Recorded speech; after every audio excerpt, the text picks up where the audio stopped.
What's up, guys? Tom back here for another video. Turn this music down, I'm not sure how loud it is. So, it's been a while. Not sure how long exactly, a couple weeks, maybe a week. I think it's been a week since my last video. Figured I'd come back here, show the rest of what I had while I was gone. So, after this I'll probably be gone until, I don't know, next month or so, because I've bought a decent amount here lately, so probably need to slow down a little bit, because yeah, I'm not working as much right now, unfortunately, so. But let's just get into it. Mostly jazz, but all great stuff though.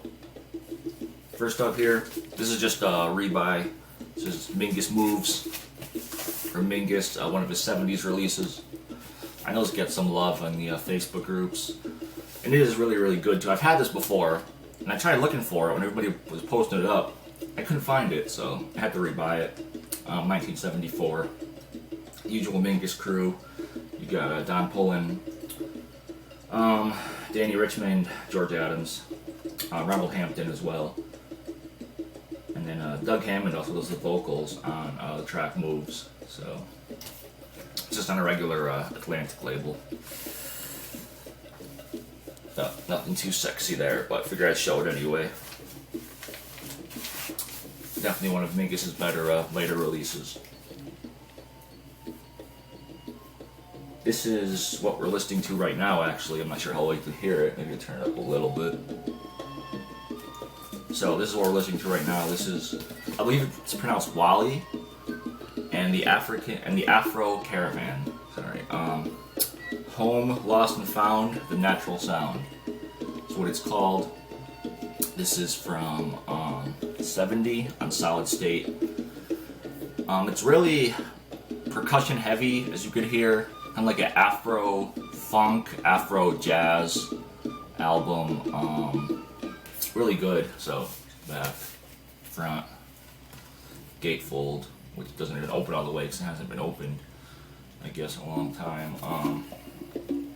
Yeah, really, really great though. Shout out to Chris Cole telling me about this one as usual. He's always hooking me up with great records to cop. So thank you, Chris. This is awesome. Definitely right up my lane too.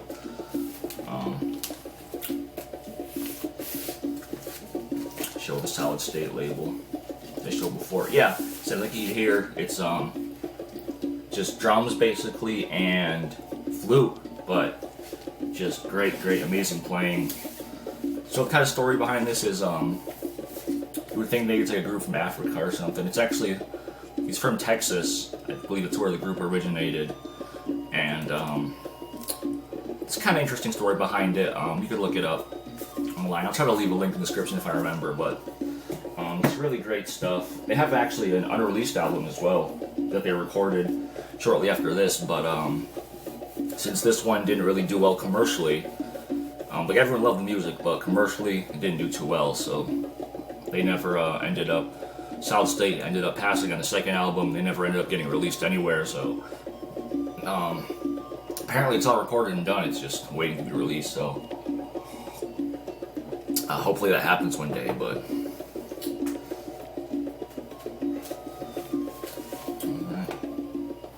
moving on, some kind of crowd rock, cosmic.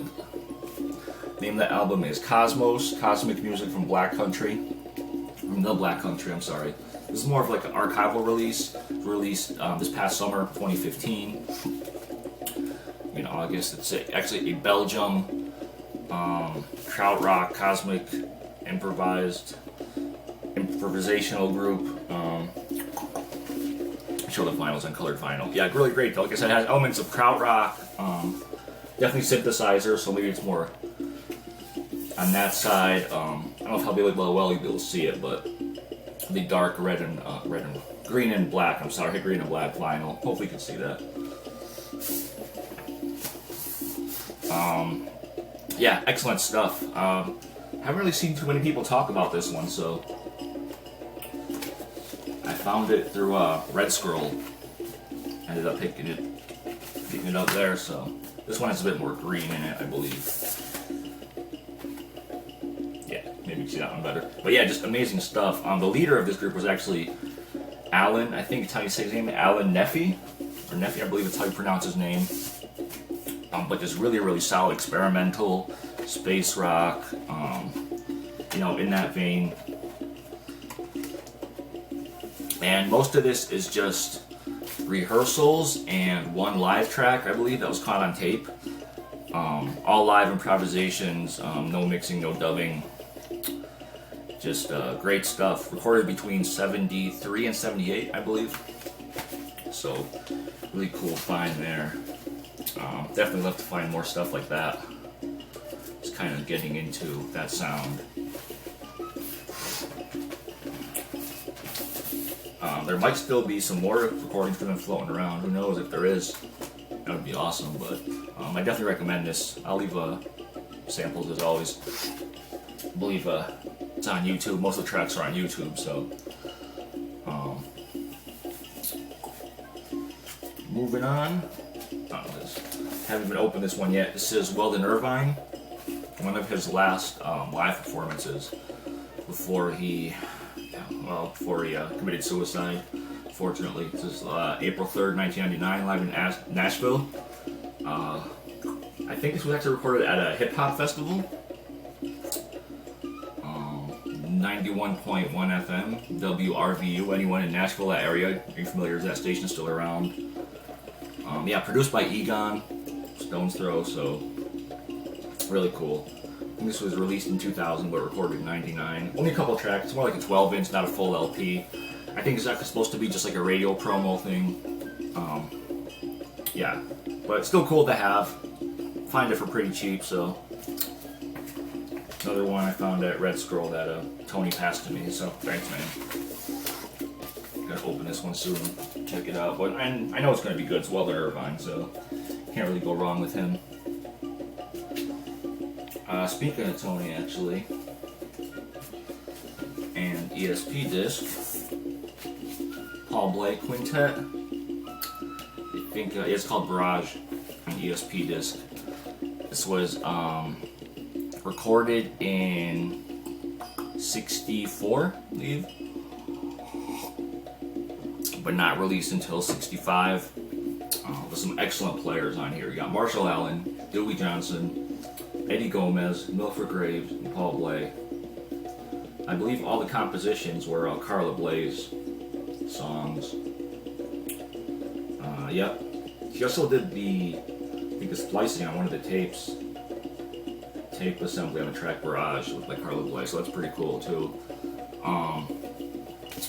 This is a really, really solid ESP release. I would definitely recommend checking this one out. I believe the original is Red Label. It's one of the later releases, I think maybe the second or third. But still, really, really great, awesome stuff. One thing that Tony actually told me was this silhouette right here is actually of Carla Bley. I think it's actually just a smaller version of the one on the New York Ear Control, that album. That's the actual artwork. This is just a smaller version of that. So, but really, really awesome, solid album. Another ESP disc to add to my collection, and it's music, as you can imagine. It's free jazz, you know. It's out there. Definitely worth checking out, though. And of course, rest in peace to Paul Bley, who we just lost recently, as well as David Bowie, Lemmy.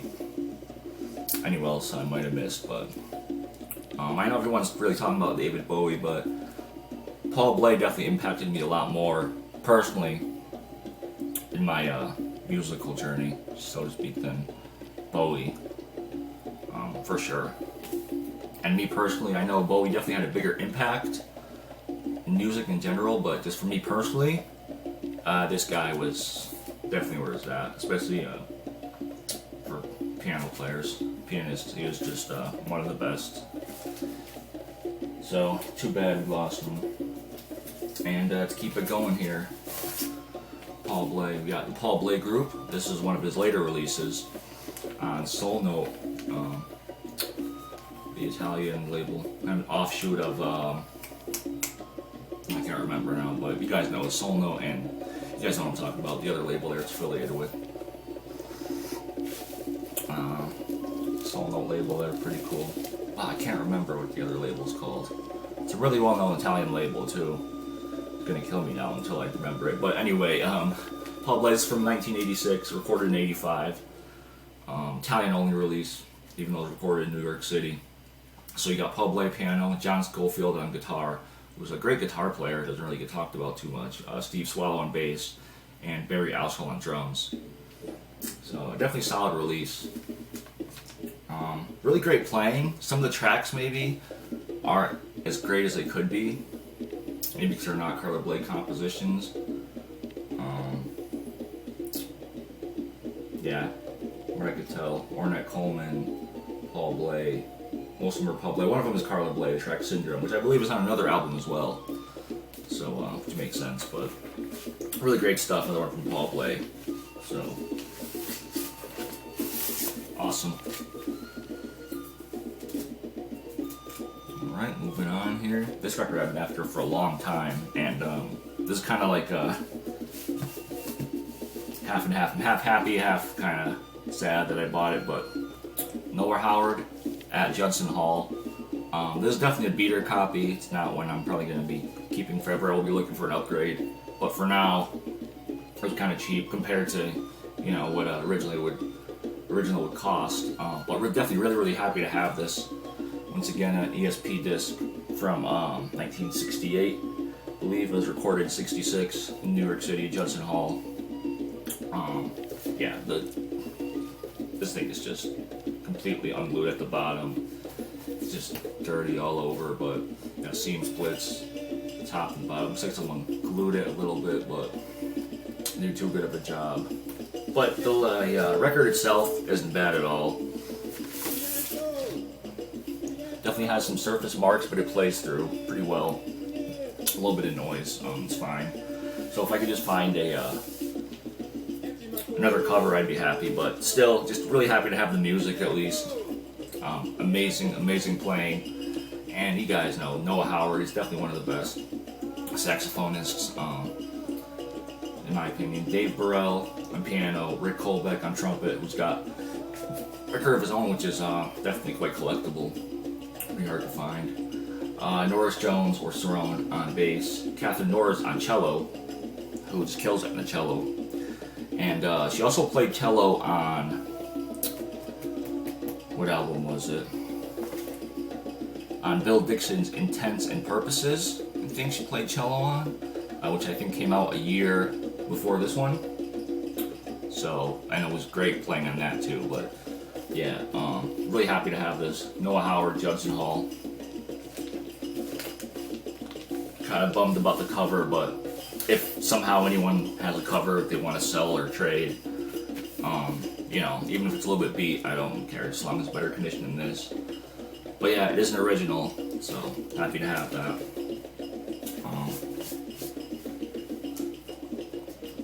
Moving on, a couple more here. J.R. Mitchell, who actually played with Byard Lancaster a lot. This is Live, I think it's just called Live, his live album.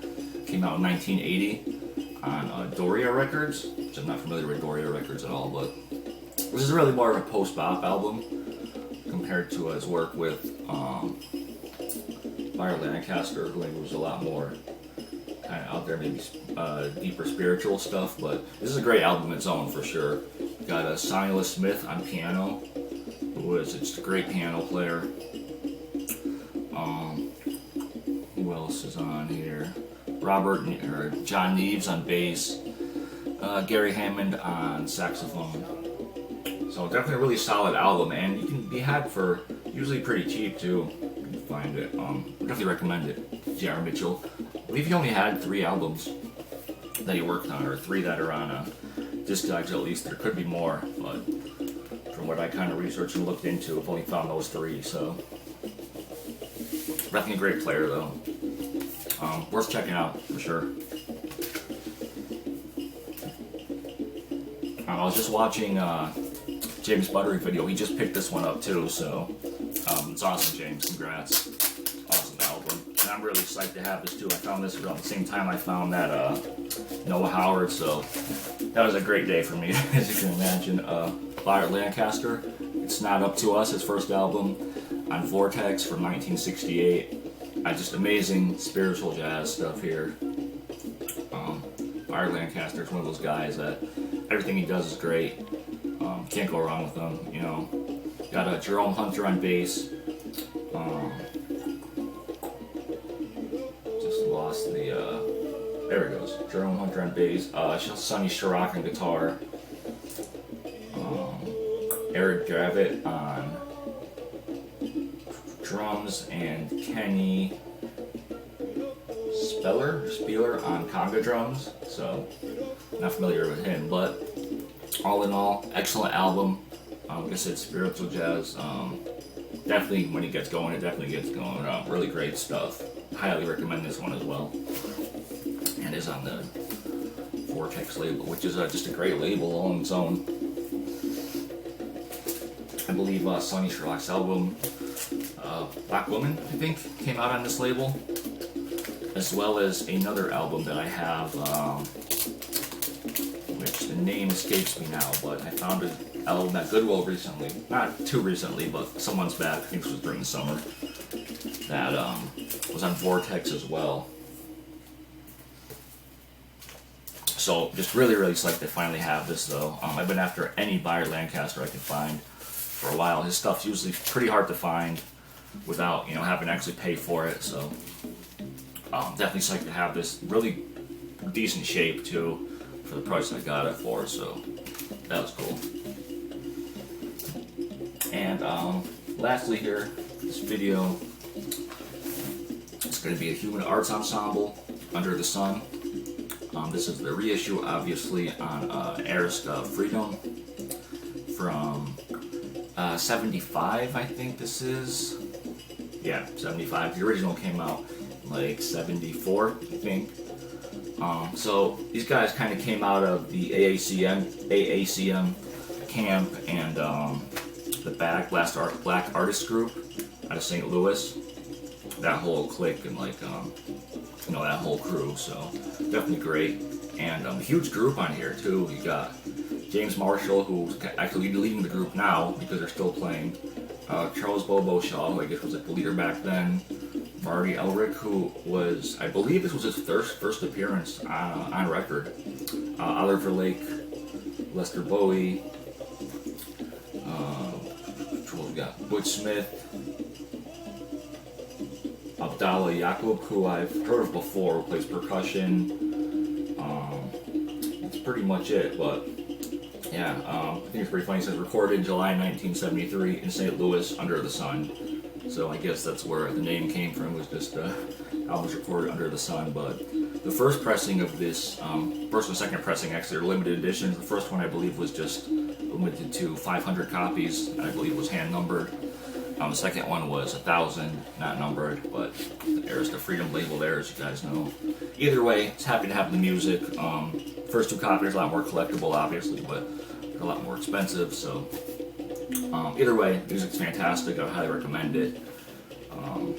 Any of their albums, actually.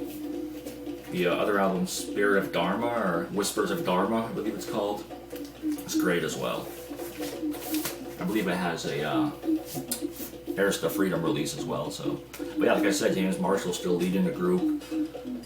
I don't think any of the other players are still in it. I could be wrong though. Out of Tucson, Arizona. So if you're in that area, see if you can catch him somewhere. I know they're still doing their thing. So it's really cool. Tracks on here, as for the music, it's definitely free jazz, spiritual jazz. The first track, there's only 2 tracks on here. So first track, A Lover's Desire, is based on an Afghan folk track or folk melody, which actually you can get on a compilation from Folkways, so it's pretty cool. The second track definitely has a lot more like a Middle Eastern feel to it,